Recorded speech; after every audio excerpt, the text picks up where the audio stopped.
The truck world genuinely did not see this coming. Ford just confirmed something that almost nobody expected for the 2027 F-150. A real V8 is coming back. Not a turbocharged six-cylinder pretending to sound tough. Not some complicated hybrid setup. An actual naturally aspirated V8. And wait till I tell you the new price, because it might honestly make a lot of truck buyers very happy. Even I didn't expect Ford to pull a move like this. Let's get into it. The new V8 engines. Bro, Ford is bringing back a V8. Not just one, potentially two brand new naturally aspirated V8 options in a half-ton truck in 2027, while everyone else is moving toward turbocharged six-cylinders and electric motors. The first one is built on the Coyote architecture, the same foundation as the Mustang. But this isn't just a bored-out 5.0. We're talking somewhere between 5.8 and 6.2 liters, producing around 450 horsepower. And the development program reportedly pulls directly from the Mustang GT3 and GT4 race cars. Actual motorsport DNA making its way into a pickup truck at your local dealership. And you know that feeling when you hit the gas in a turbocharged truck and there's that tiny delay? That brief disconnect between your foot and what the engine actually does? There's no turbo lag here, just instant response at any RPM. That's what naturally aspirated power feels like in real life. But honestly, the second engine might be even more exciting. The legendary Godzilla engine. Ford is reportedly taking the 7.3-liter Godzilla V8, the same one living inside the Super Duty lineup, and dropping it into the light-duty F-150 for the very first time. Here's why that matters. Modern truck engines with turbos, overhead cams, and variable valve timing are impressive, sure, but there's also more stuff that can fail. More for mechanics to charge you for. More stress when your truck is still buried in monthly payments. The Godzilla is a pushrod engine with a cast iron block, way fewer moving parts, built to take abuse and just keep running. And the power estimates are between 450 and 500 horsepower, with torque potentially reaching 550 pound-feet. That would make it the strongest naturally aspirated option in the entire half-ton segment by a massive margin. Ford basically looked at the toughest engine in their lineup and said, yeah, let's put that into the truck people actually buy the most. Love to see it. Towing and capability. All that power actually means something when it's time to work. Ford is targeting a maximum towing capacity of 14,000 pounds. That used to be Super Duty territory. Enclosed car haulers, heavy equipment trailers, larger fifth wheels. Stuff that normally pushes buyers into a 3/4-ton truck with a bigger footprint and higher fuel costs.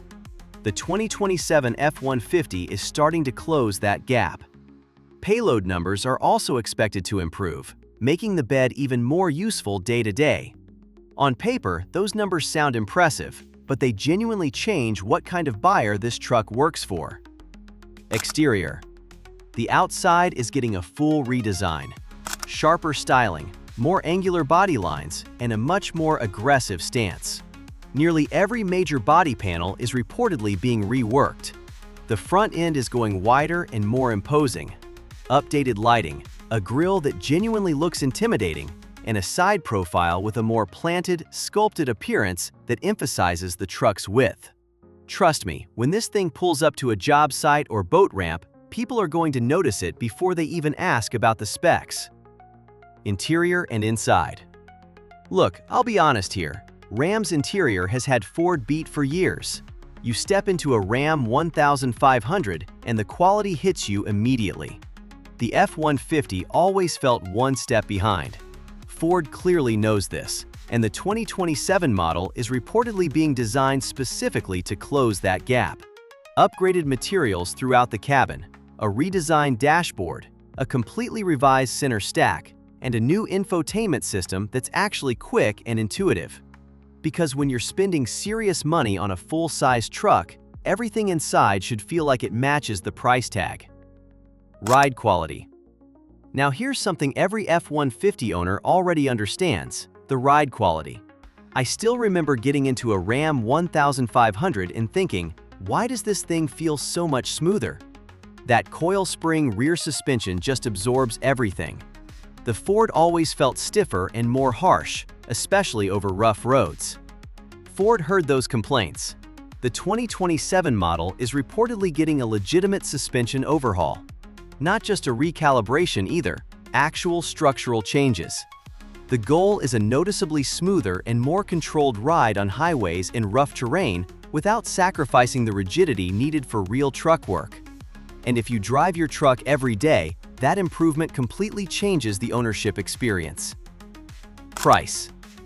You all have been waiting for this part, right? Here's the section that almost sounds too good to be true. With all these upgrades, you'd expect Ford to massively raise the price, right? New generation, same truck, $5,000 more. See ya. But Ford is reportedly trying hard to avoid that. They're focusing on production efficiency and parts consolidation to absorb development costs instead of dumping them onto buyers. The target price is supposedly close to what people are already paying today. Except now, you're getting a truck that does significantly more. And if Ford actually pulls this off, that becomes the entire argument right there.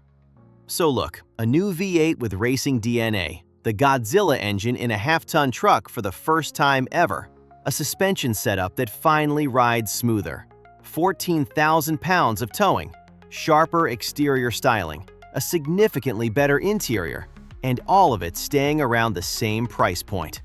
Ford isn't just refreshing the best-selling truck in America anymore.